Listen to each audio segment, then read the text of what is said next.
Hey Hooper, it's Deanne Love here. Welcome to day 5 of our 30 days in flow. We are selecting randomly using the flow session generator some tricks each day, and then these tutorials are helping you to put them together to come up with other transitions and ideas and sprinkle in inspiration. And then if you go over to learn.hooplovers.tv, you are going to find the free 30 days in flow. You get a calendar if you are someone who likes to structure and track your beautiful flow, but also each day you will get a playlist, some prompts, as well as a theme for technique. And today's theme is Uplift. And certainly that is what we are going to do with these 4 moves. The first one is shoulder breaks. The second one is a hoop toss. The third one is a horizontal isolation. And then the fourth is belly breaks. You cannot make this beauty up. Randomly selected, screenshotted. Love it. Okay. If you are not doing upper body breaks, then now is a beautiful time, or please make your way over to my many tutorials and as well as Baxter of the Hoop Path and check out all of that inspiration.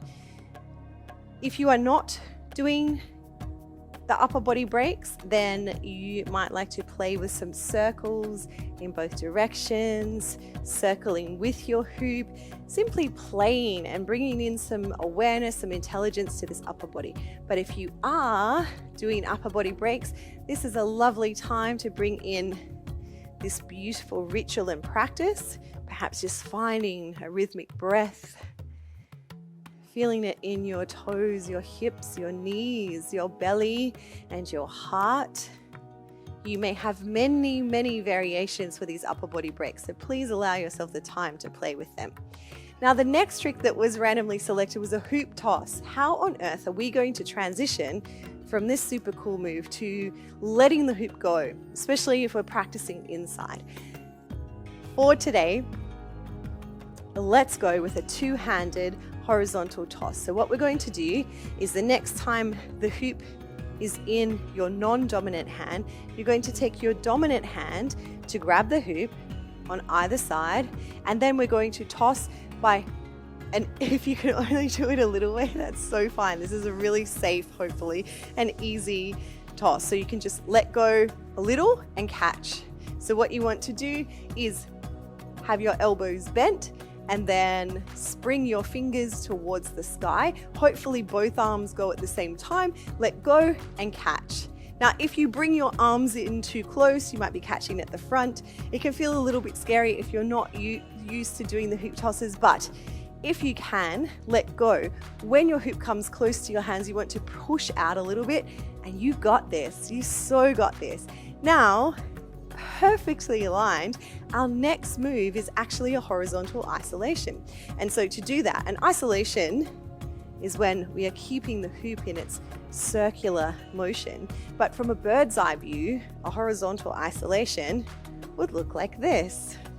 Maybe, if we were staying in the same position, right? So what we're going to do is raise our hoop up and down with our elbows close to our ribs. And then if we turn, if that feels okay for you, we're getting this isolating effect. Now, the coolest part of today's magic is that our next move is belly breaks. So a horizontal isolation can be a perfect transition from an off-body move to an on-body move. So the next time you come close to your belly, bring the hoop towards the back of your body, give it a nice spin, and then when you're ready, you are on your belly for these belly breaks. You may be using 2 hands to catch at the back, giving yourself time if this is brand new for you, or you might be doing one-handed belly breaks with a turn, or belly breaks with your inner fleshy parts. So we have, come along with me, upper body breaks. Next time the hoop is in your non-dominant hand, take your dominant hand out to grab the hoop and reach towards the sky and catch. From here, I really want to go into some well-worn pathways that are in my muscle memory, but this is what this is all about, learning new pathways. So from here, raising up and down, and then onto the belly for your preferred belly breaks. That is when we stop the hoops direction and send it in the other direction. Yes, yes, yes. So playing with that again, upper body breaks, your own variations or practice or playtime. Hoop toss. Isolation horizontal onto your belly, and belly breaks in all of the styles that you want to play with. Now today's theme, today's expression, today's sprinkling of inspiration is to uplift. Anytime, I always say this when I am teaching teachers, anytime that your class is feeling like the energy is low, always add in a hoop toss. And it's so perfectly aligned that today's theme is uplift and that we are uplifting our hoops to the heavens. So enjoy this little playtime. Check out the playlist over on learn.hooplovers.tv in your 30 days in flow.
Continuing to move with your own expression, uplifting your energy in any way that feels good for you. Thank you so much for joining me. I look forward to the next part of this adventure, the 30 days in flow.